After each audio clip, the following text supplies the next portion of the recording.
और चलिए सीधे विधानसभा का रुख करते हैं। विधानसभा पहुंच चुके हैं लोकसभा स्पीकर ओम बिरला। ये अहम तस्वीर आप देख सकते हैं।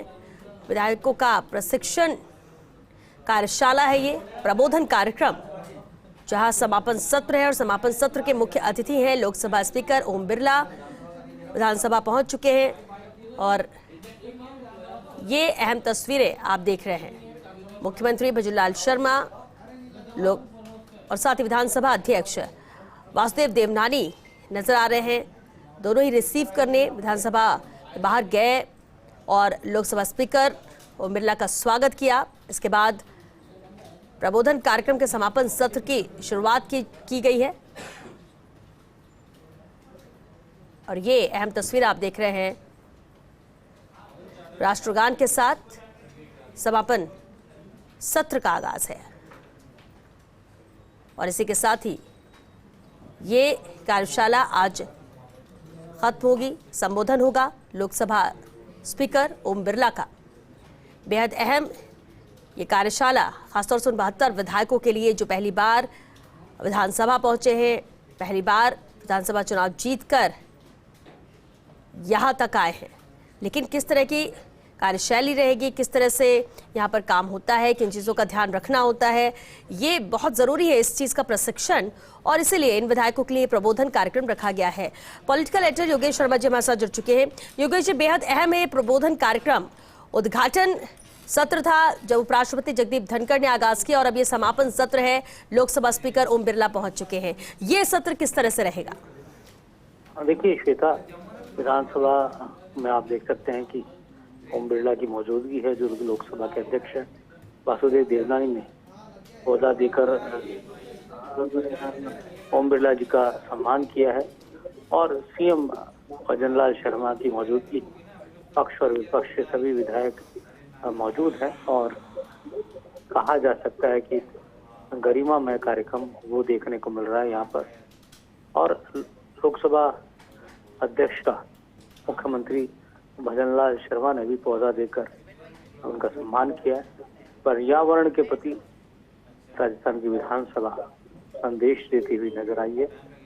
उद्घाटन सत्र को उपराष्ट्रपति जगदीप धनखड़ ने संबोधित किया था, तो अब समापन सत्र को लोकसभा अध्यक्ष ओम बिरला संबोधित करने पहुंचे हैं। और ये भी एक संयोग है श्वेता की, चाहे ओम बिरला हो चाहे जगदीप धनखड़, दोनों ही इसी राजस्थान की विधानसभा के सदस्य रह चुके हैं, तो दोनों को यहाँ की राजस्थान की विधानसभा के सदस्य होने का भी गौरव प्राप्त रहा है।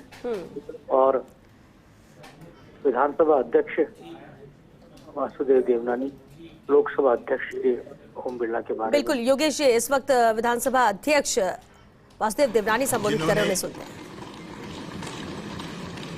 इसी राजस्थान विधानसभा को 3 कार्यकाल में सुशोभित किया है।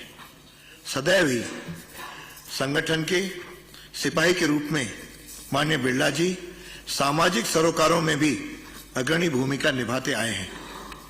पर्यावरण प्रेमी श्री बिरला जी के नेतृत्व में ग्रीन कोटा अभियान में 1 लाख पौधे लगाए गए थे। ग्रामीण क्षेत्र के प्रतिभाशाली युवाओं को बिरला जी ने सदैव बढ़ावा दिया है। हमारे शहर या आदिवासी भाइयों के लिए भी बिरला जी ने मिशन के रूप में कार्य किया है। विधानसभा सदस्य रहते हुए आदरणीय बिरला जी ने स्मृत परंपराओं का निर्वहन किया है और आज माननीय लोकसभा अध्यक्ष के नाते भारत की लोकसभा को यश के नए आयाम प्रदान कर रहे हैं। मैं आपका स्वागत कर रहा हूं, अभिनंदन करता हूं। आपका मैं इस सदन में बहुत बहुत अभिनंदन करता हुआ, स्वागत करता हुआ आज के इस प्रबोधन कार्यक्रम में जिनका माननीय सदस्यों को उद्बोधन प्राप्त हुआ, उनमें माननीय उपराष्ट्रपति महोदय, माननीय मुख्यमंत्री महोदय, माननीय डॉक्टर श्री सत्यपाल सिंह जी सांसद महोदय, श्री राव राजेंद्र सिंह जी पूर्व उपाध्यक्ष राजस्थान विधानसभा, श्री जोगाराम जी पटेल संसदीय कार्य मंत्री, श्री सीपी जोशी पूर्व अध्यक्ष राजस्थान विधानसभा, श्री घनश्याम जी तिवारी माननीय सदस्य राज्यसभा, श्री चक्षु राय जी विधायी मामलों के प्रमुख और श्री राजेंद्र जी अग्रवाल सांसद लोकसभा, इन सभी के ज्ञान, अनुभव, कौशल का समेकित सार गर्भित मार्गदर्शन सदन को प्राप्त हुआ।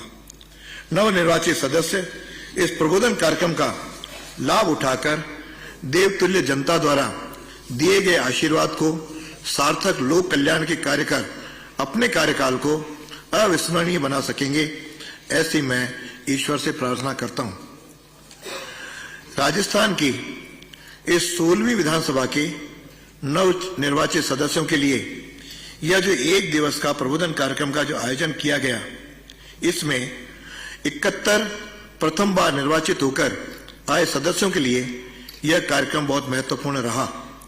आप सभी ने इस कार्यक्रम में भाग लिया और इस दौरान आयोजित विभिन्न विषयों पर व्याख्यान सुने। इनसे सदस्य विधानसभा की विशिष्ट प्रक्रिया से परिचित हुए। सदन में मुद्दे उठाने की प्रक्रिया, विधेयक पारित होने की प्रक्रिया, विधायकों के विशेषाधिकार आदि विषयों पर आज विभिन्न सत्रों में विषय विशेषज्ञों द्वारा मिली जानकारी से आपको सदन में प्रदर्शन करने के तौर तरीकों का लाभ मिला है। इससे आपको भविष्य में कार्य करने की प्रक्रिया को समझ बढ़ेगी। सदन में आचरण महत्वपूर्ण है, सदन का समय महत्वपूर्ण है। सदन में किए जाने वाले कार्य उन लोगों के हित में होते हैं जिन लोगों ने चुनकर हमें भेजा है। इसलिए ये जरूरी है कि आप मर्यादा में रहकर समय की सीमा को जानते हुए अच्छे तरीके से यह मुद्दा उठाएंगे। आप सभी अनुभवी हैं, अपने अनुभवों से जनता का हित करेंगे, यह आशा है। यह प्रबोधन कार्यक्रम सदन में कार्य करने की जानकारी देने के लिए आयोजित किया गया। एक बात मैं आप लोगों से कहना चाहूंगा कि विधानसभा के अंदर 21 समितियां गठित होती हैं। समितियों का कार्य क्षेत्र बहुत व्यापक होता है। समितियां शक्तिशाली होती हैं। आप लोगों से समितियों के सभापति भी बनेंगे और सदस्य भी बनेंगे। समितियों को प्रभावी बनाना आप लोगों के हाथों में है। जितना आप उसमें भाग लेंगे, जितना उसमें पढ़ करके आएंगे, चर्चा करेंगे, उतने ही समितियां प्रभावी बनेगी और सरकार का भी और जनता का भी उसमें लाभ होगा। अपनी समितियों की बैठक में आप सक्रिय रहें, केवल औपचारिक न रह करके हम समितियों को एक सक्रिय भूमिका उसमें निभाएं, उसमें आने वाले विषयों और कार्यक्रमों की पूरी जानकारी मंगवाएं। इससे जनहित के मामले भी सुलझ सकेंगे। विधानसभा के सदन की कार्रवाई को व्यवस्थित तरीके से संचालित करने का उत्तरदायित्व सत्ता और प्रतिपक्ष दोनों का होता है। ये दोनों पक्ष मिलजुल कर जनता के सामने व्यवस्थित तरीके से अपनी बात रखें, क्योंकि सदन का समय बड़ा महत्वपूर्ण होता है। जितनी समय सीमा पे अपना विषय रखेंगे, शांतिपूर्वक रखेंगे और ऐसी स्थिति नौबत न आए कि कोई भी सदस्य को या किसी भी दल को वेल में आने की स्थिति पैदा हो। हम सब अपनी बात रखें। आप सबको पूरा समय मिलेगा कि आप अपनी बात रखें, जनता की समस्याओं को रखें, मुद्दे भी उठाएं। लेकिन सदन की जो मर्यादाएं हैं, सदन की जो परंपराएं हैं, सदन के जो नियमों हैं, इस सब का आज विषय कई आए, उसमें अपने को जानकारी मिली, उसका यदि अपन पालन करेंगे तो सदन का बहुत अच्छी तरह से समय का सदुपयोग भी होगा, जनता भी सेवा कर सकेंगे। सरकार, पक्ष और विपक्ष दोनों ही जनहित के मुद्दों को उठा करके जनता को अच्छा शासन दे सकेंगे, ऐसी मेरी अपेक्षा करता हूं।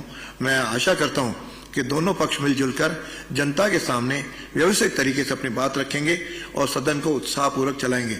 मर्यादाओं का उल्लंघन न हो, यह सदन की गरिमा जो आज देश भर की विधानसभाओं में राजस्थान विधानसभा की गरिमा बहुत ही ऊंची रही है, इसे हम सब लोग मिलकर के बनाए रखेंगे। इतना ही बात रखते हुए आप पधारे हैं सवेरे से और पूरा समय बैठे हैं, मैं आपको बहुत बहुत धन्यवाद देता हूं। जय हिंद, जय भारत। बहुत बहुत धन्यवाद माननीय अध्यक्ष राजस्थान विधानसभा।